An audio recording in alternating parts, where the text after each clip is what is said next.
Welcome back to Building 141 here at Bicester Heritage. Now, we have right here a Jaguar XJR-15 and the man what drew it, Peter Stevens. Welcome. Well, thank you very much. Indeed. In fact, interesting you say that because the one I'm standing next to here is actually not XJR-15. It's called TWR-9R. And there's an interesting story there because Tom Walkinshaw, who ran Tom Walkinshaw Racing, who developed the cars that won Le Mans in '88 and 1990, he wanted to do a road-going car where people would get the experience of driving a car as if it were at Le Mans on the road, which was a pretty challenging thing to do. So this is it's a carbon monocoque car. It's the first production carbon monocoque car. And although it's not identical, it's based on the same philosophy as the car that won Le Mans. This is called R9R because at the time, Tom didn't have the rights from Jaguar to call it a Jaguar. It didn't bother him because he knew everybody would know because he was racing Jaguars.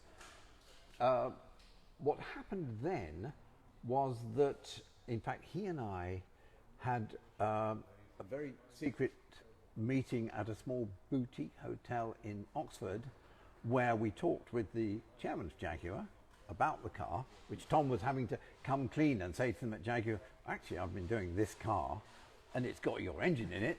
And he said, what are you going to call it? And Tom said, well, we're going to call it TWR-9R. He said, no, call it Jaguar, because he showed him pictures of what it was going to be like. So it became a Jaguar over dinner at that point. But because we had already built this one, which was why Tom was having to own up to Jaguar, it remained as 9R. What we will see later is that there's another one which is truly XJ-15, which came after this. Anyway, now the interesting thing with this is because Tom wanted it to be a road car and our budget was starkly limited for it, things like the lights, the front indicator lights, for example, are from a Porsche 944. So I had to, what I did was find lights that I thought would be suitable and to a degree design the car around them. I mean, there's another example because the little door catch is hidden away here. Now that's because my engineering friend who was doing the body engineering had a Renault 5 at the time. And we liked the Renault 5 catch, so in there is a Renault 5 catch. So that's from a Porsche 944. The door handle of the legendary XJR-15 is from a Renault 5. It is from a Renault 5, yep. Okay. So now, when this car, which was the first one we did, when it was in the workshops at Tom Walkinshaw Racing, I went down to see it at the build stage, and Tom had decided it would be painted in the silk cut Jaguar kind of wishy-washy pink purple colour. Now the only bit that was painted, because it's part of the monocoque, was the roof here. And when I saw it, I just said, you just can't do that. That's a terrible colour. The time the whole car's painted, it'd be awful. I've been drawing something in what I called Scottish blue, which was part of my... I mean, you are a fan of blue. Well, it so happens that I am blue, and I've got, you know, famous for my blue jumpers and things, which I'm doing today as well. So I said, it's got to be blue. That's Scotland. That's you. And Tom was very decisive. He said, right, great, okay, blue. Yep. Next thing, and we moved on to other bits of it.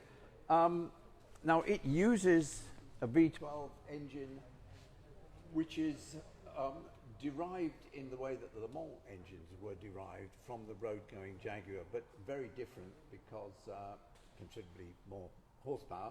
We come to another bit which I also own up to, the tail light. Now, because during my design career, it was a long time before I actually got to do a completely new tail light, funnily enough. This one is from a Mazda 626 Coupe because Tom Walkinshaw owned a Mazda dealership, and so we had access to these Mazda bits. So that's why it's got the Mazda taillight. So you had to design a rear light aperture around what he had on a shelf. Yeah, some people do the opposite, which is they design the car, they fall in love with it, and then they rummage around and buy a taillight and they try and stuff it in, it doesn't fit properly and it looks awful. If you know you're going to use that, then all of these curves around the car suit the way the light is. That way it looks like it belongs on, which is why people don't recognise where it's from, you see. Which is really quite fun as well. The rear wing actually, it does do something, because at the time the Group C cars which raced at Le Mans were proper ground effect cars with a serious amount of downforce. But on the road you don't want a high downforce car, because the way that downforce works is as you double the speed you get 4 times the downforce. At which point, if it's going to be a 200 mile an hour car, you've got to have springs like a pickup truck so it doesn't end up squashing itself onto the ground. So we just made a degree of downforce so it was stable without making it into a ludicrous high downforce car that would become a pain to drive. Now, as you can see, there's one of the things I really enjoyed at the time, there's a super big scoop here which takes air into the engine and oil coolers and things that are in there. Now there's a little, which you probably need the camera to come close. Take a look at that. The fuel filler that we had, Tom liked the idea that we'd put a little TWR on it, you know, which was quite fun. So there were a few areas where we did that kind of thing. Now, I think we can open the door here, because a quick look inside, what you will see is it's got place for 2 people, but it's just one moulding the seat. So if the driver is short and moves forward, the passenger has to move forward with him, or they both move back together. But it was because space was fairly constricted, obviously. That's why the steering wheel has a cutaway underneath, so you can get your legs in to climb in. So it is fairly compact. But one of the things that was fun, what you could see, when we examine the steering wheel, what you'll see on the back of the headrest is a pair of Peltor headphones, and there's another pair on the passenger side. It is quite noisy in there. And so one of the things, and actually it's things which owners really enjoy about the car, is the very fact feels a bit like a helicopter. Yeah, and people I know, they just love that. And because Peltor were the people that Tom was dealing with, so we had Peltor headrests there. Fantastic. Now, what you can see is all the carbon fibre everywhere, because that is the structure. And that is beautiful as well. One of the things I hate is carbon being used as a decorative material. It's an engineering material, and if you handle it right, then it ends up looking great, because its job is not actually to kind of dazzle your eyes, it's to make the thing really stiff and strong. But if you do it properly, it also ends up quite attractive. Now, Peter, you mentioned earlier, this isn't the only XJR-15 we have here. We have another. Well, we do, and what we can see over here, now, Orchard busy doing this project. He then got the job to productionize the 220 Jaguar. Now, at which point he had to come clean about what on earth this was. He had a man who worked for him called Andy Morrison, who made things happen for Tom, and Andy came up with the idea that these were built for a race series, and that there would be a race series which was at Monaco, Silverstone and Spa, and there would be 16 of these as race cars, which is why the one we see here just has one racing seat. Yeah, let's go take a closer look at it, because this is, they are remarkable. If that's the road car, but this is a race car, they are remarkably similar. Well, because it's the same car, actually, but it's only got a single seat in it, you see. But that explains, and there were 16 of these built, and the way the championship worked was that the winner would win £500,000. Now, these races were run at the same time as the Formula One Grand Prix in Monaco, Silverstone and Spa, so there was a huge audience for them.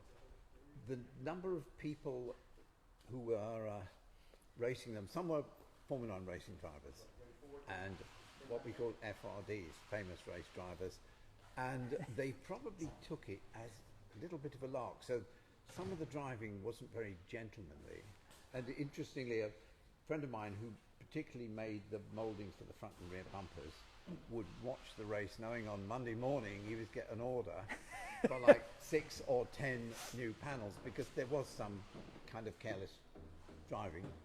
But the noise was great and the experience was great, and it was a very popular race series. I mean, this one was driven by a fellow called Evans here. David Brabham drove one, and a couple of German drivers. The nephew of Emerson Fittipaldi. So it was kind of a cool bunch of people, but some people were fairly desperate to win, you'd have to say. I mean, racing drivers do tend to enjoy a good win. Well, they do, and I mean, the idea that there was £500,000 at the end of it, you know, made the last race really quite exciting. I think it would be fair to say. Now, the interesting thing is that these sort of disappeared from sight, and there was a point at which they were probably £200,000-400,000, which in terms of what you get is actually a deal, you know.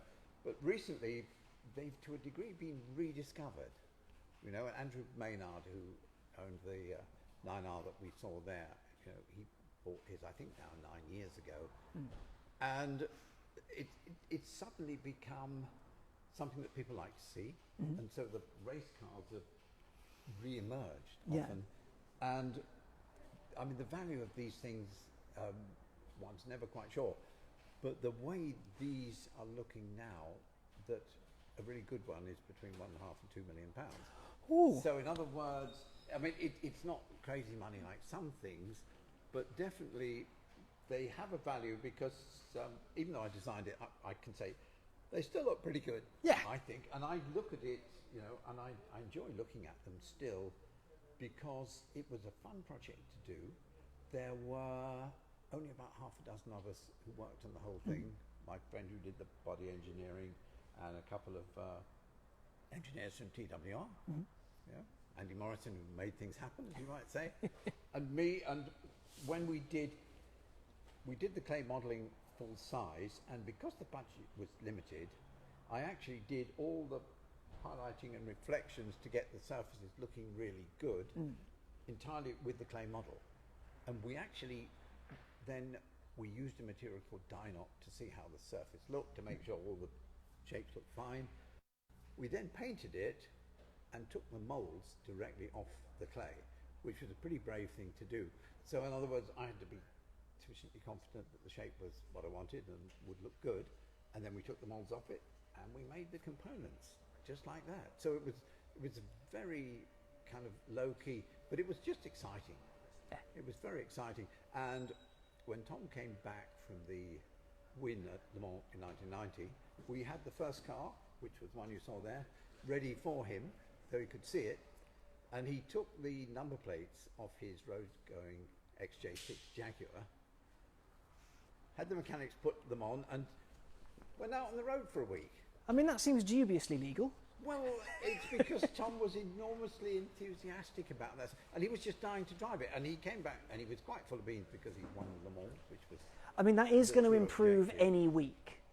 Well, it was, and it was. I mean, it was just, yeah, thorough. That's where the project was such good fun, actually, because also Tom, who didn't know about design, but he had complete faith in the little team. And when it came to the way the car looked, I gave him 3 possible ideas of how it should be. And he said, well, which one should we do? And I said, well, you're the boss, it's your money. He said, yeah, but you're the bloody designer. You tell me what we should do. And that's I said, brilliant. well, that one. So that degree of faith, you know, and I must say, he loved it all the way through. You know, what would you say XJR-15's legacy is? Because as you say, it was somewhat forgotten, and now it's coming back. But what's its legacy?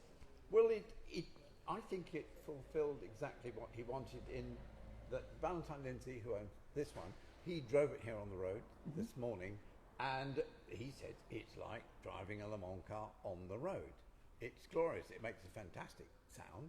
You know, it's absolutely thrilling, and it still looks cool. And when you think this is 32 years old, you know, and which is why fantastic. And it, you know, both of them, Andrew Maynard just loves the way it looks, which is cool. I think that's nice. So it does give you that experience. There's no doubt, you know, but it doesn't look like a monster that emerged, you know, from a space capsule or something complicated, and you know, it's a simple shape, which is what I always aim for, you know, and when you look at it, you know what it's going to do, you know what to expect, and you know it's going to be an exciting ride, you know. And if you break the door handle, it's only off a Renault 5. It's off a Renault 5. So you can go to a scrap or heap. a Porsche 944 for the front indicator. So front indicator, side repeater. So that's it. Yeah, if you break the rest of it, obviously. That might be a little bit jazzy. Yeah.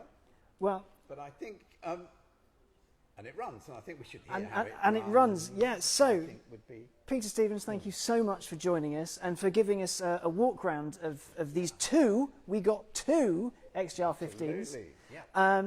Before we have a little bit of an aural treat, and it doesn't matter that we don't have a microphone on it, you will be able to hear it probably from space.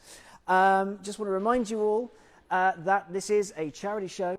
So in the comments below there is a link to donate to our three wonderful charities. Everything goes into one big pot and it's split between Mind, Mission Motorsport and Starter Motor. And Ian Cook is with us painting one of his incredible artworks of the REVS Alpha GTA. There'll be a link to the auction site in there as well. Coming up shortly is our second track test, and Vicky Parrott is going to give us a walk around of her gorgeous Mercedes SL. For now though, we're going to ask the man in there to make a lot of noise. Enjoy.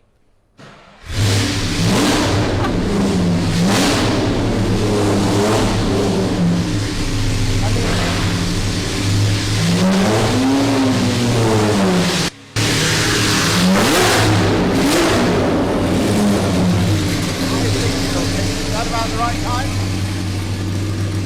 Yeah, bang on. Good. Oh.